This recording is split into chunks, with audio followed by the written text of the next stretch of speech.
Welcome back. We are stitching the second weave for our King's hoop, and we're going to start just like we did the first weave, where we're going to find the longest straight part on the inside, because you know our robes here, we got an outer edge and an inner edge. We want to find it inside, the longest straight part of an inside, and that's going to be our guide for our first stitches. So I'm coming up right here at the base of this line, and then I'm going to pull my thread up until it's covering this line. And then I slide my needle under there. And as you do that, it's going to move your thread out of the way a little bit, and that is okay. Don't stress. You kind of want it to do that. You know you found the right spot under the thread.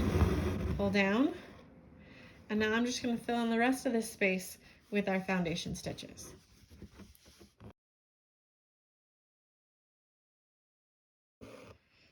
All right, let's check in real quick. So about this far up here, we're not going to be weaving in this teeny tiny space up here. You can see from our hoop that all along right here, we don't weave. We're just going to finish this in with just some straight stitches. So what I'm going to do is I'm going to take the bottom of my stitch a little closer to here than I normally would, and I'm going to pull that thread in just a little bit under the stitch before. So then I'm going to come up at the top here, and I'm not worried so much about my spacing at this point, because we're kind of making some satin stitches that flow into each other. And again, I'm going to slide that needle in towards the bottom of the previous stitch. And what this is going to do is it's going to make the stitches look like they turn and rotate just a little bit and blend down into the weave, rather than being some really short, funky stitches here that we have to deal with. So I'll make another one. Bring that down under its friend. And then I think I can add one more. Come right up to his head here. And slide that needle down under.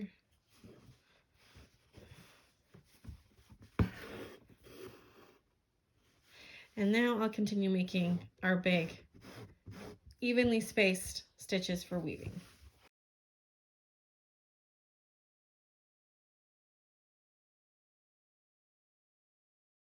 Alrighty, we have finished our foundation stitches, and now we are going to work on weaving our pattern. So weave number 2 is over 1 under 3. So the thing you want to remember as we do this pattern is you're only ever going to go over 1 at a time. You never go over more than 1. Otherwise, it's going to be an under.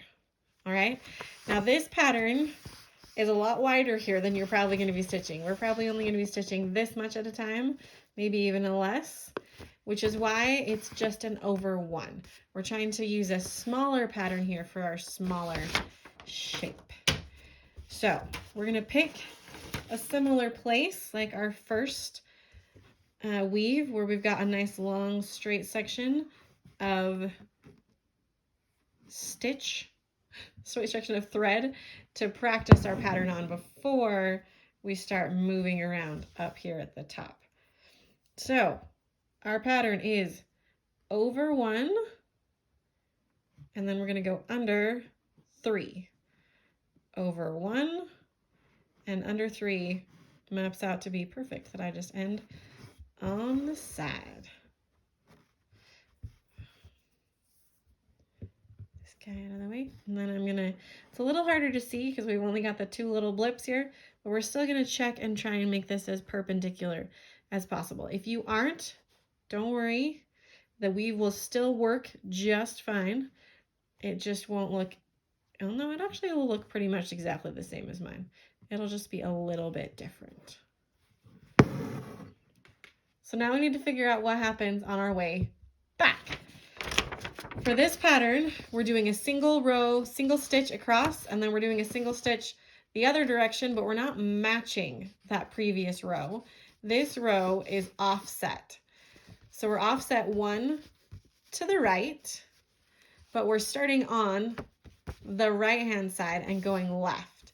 So what we need to do in our pattern is find a spot where we ended. And I ended on under 3, right? Under 3 right here is where I ended.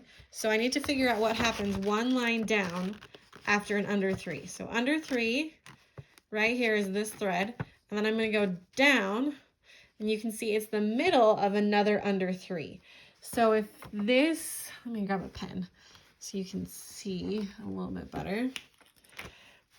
If this is the thread that I ended going under, and I go down one more, and then I start here for my next row, this time I'm going to go under 2 and then over 1 and then repeat the pattern going left.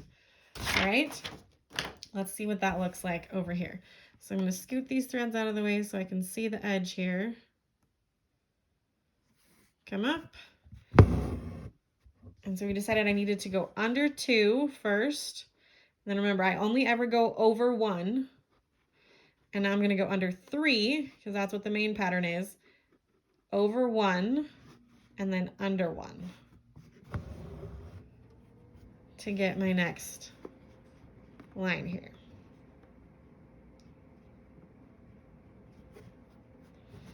All right, and then we're going to go down on the line to anchor this stitch. Now for row 3, things are a little easier because we're going left to right again. So for row 3, I can just come check out what row 3 says. And row 3 says under 2, over 1, over 3. Under 2 first. So I go under 2,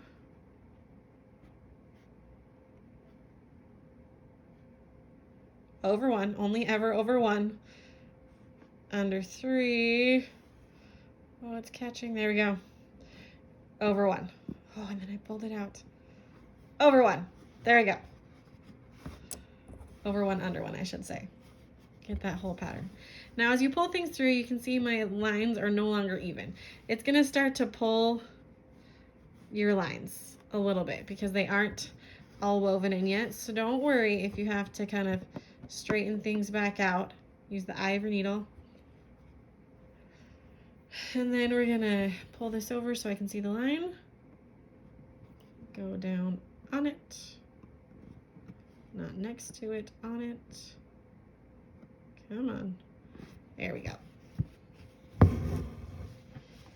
And then I'm gonna come up below it.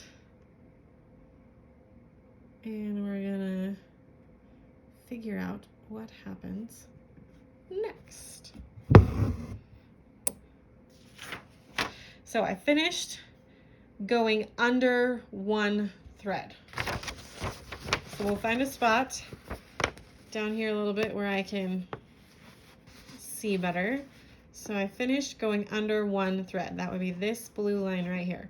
1 thread. So if I go down 1, what happens next is I'm going to go under 2. That's not right.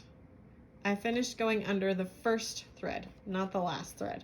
See? That's why we got to think about this.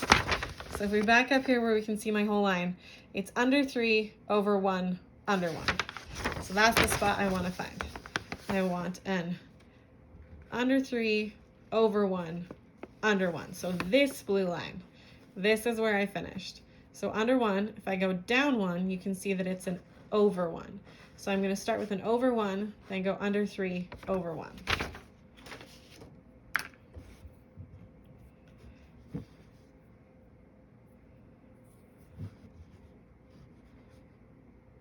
Now as this pattern starts to come together, the other way we're going to figure out what's happening is by just looking at the pattern itself on our hoop. So you can see here, our over 1s are going to start to make lines, diagonal lines down the hoop. So if I ever get confused, I can say to myself, this one goes over right here. So on the next one down, it needs to go over this thread. And I could count back and say, if this is the over, then it's 1, 2, 3 of unders, which makes this one and over.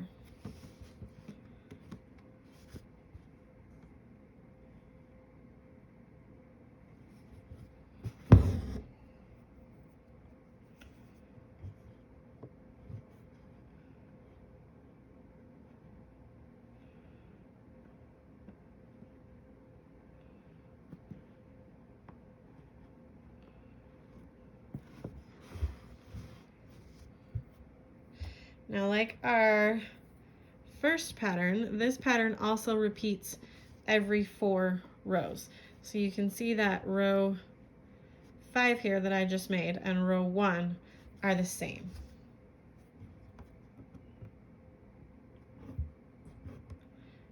And given that I'm in a spot where I didn't add any lines on the edge, I can just look up to this next row to see what's going to happen.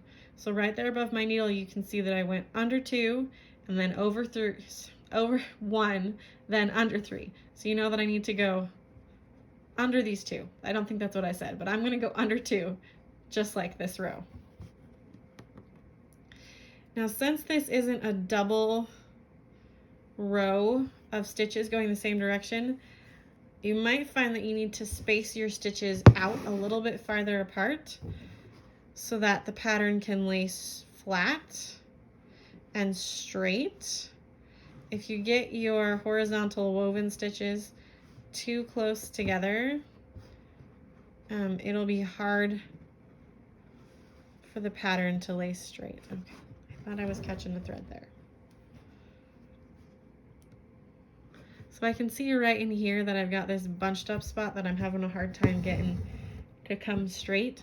So my next stitch down, I'm gonna make sure that it's a little bit bigger gap so that this stitch, which is going to be an under 2, over 1, under 3, so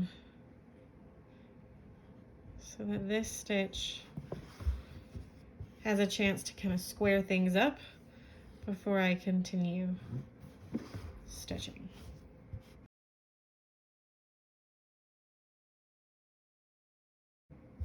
So we just keep repeating this pattern down, and then you'll do the same process up. And when you get to here of adding a new thread, you're just going to follow the same process. You'll refer back to your pattern, and let's say you finished on an under 1 strand. So we had an under 1, over 1, under 1 is what would be right here.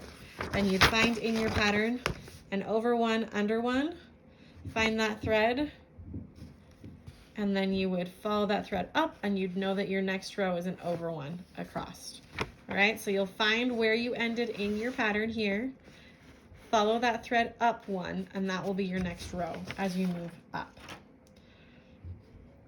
The other thing that I wanted to point out here is that once I've stitched all 4 rows before it repeats, then I can kind of come back in here and help straighten things out, because I know this stitch here is gonna cover all of these ends, and I can help coax it out a little bit. So don't be afraid to come back in and straighten things out after you've stitched.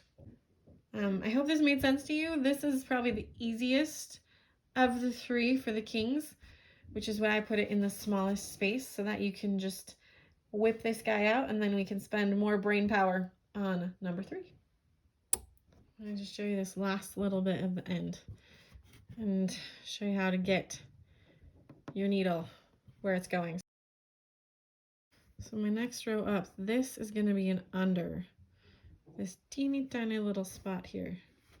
I'm actually going to go under 2. And sometimes it's going to be hard to get your needle out right here. So one thing you can do is you can push from the back, and you kind of create a mountain. So then you can push down on the side, and that will help tip the needle up and over. Or you can get your needle up here in between and slide out at the top. Now at this point, I can only fit maybe 1 or 2 more rows across, possibly 3. We'll see. So you just stitch as high as you can here and then stop.